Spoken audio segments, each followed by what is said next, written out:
Hi, this is Liz. I'm a certified technician. Let's do it.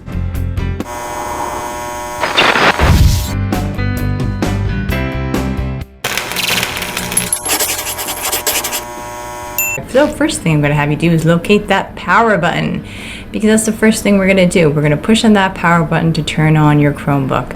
And if you find this video in any way helpful, please like, share, and subscribe for more great content. Okay, so we've hit the power button. You're going to wait for that Chrome OS to show up on your screen, and then you're going to hold down the following buttons. I'm going to have you hold down the escape button, the refresh button, and the power button all at the same time, so it will bring it into what's called recovery mode.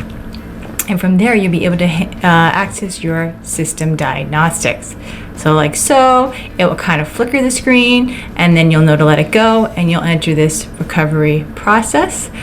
This is a lot of Chromebooks nowadays have this, where you can use your arrow keys on your keyboard and navigate down to launch diagnostic and hit enter.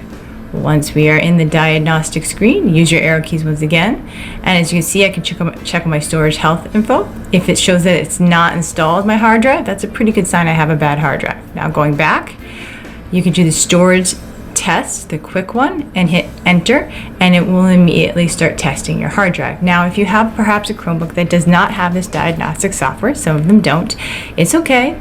I didn't waste your time. Let's talk it out here. Some things and solutions we can do if you don't have this test. If you don't have this test, you can use the process of elimination, meaning you can try reinstalling your operating system.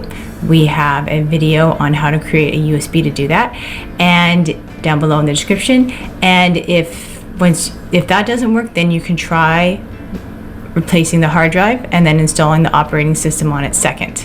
So replace hard drive, then operating system.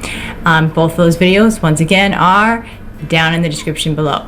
So that is the process for if you don't have the diagnostic. Now, moving on, if you do have the diagnostic, it's going to take a minute or two for this to run.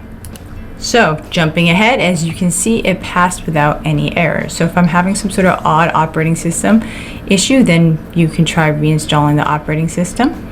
But anyway, from one egghead to another egghead, this is Liz signing out. From one egghead to another egghead, this is Liz signing out.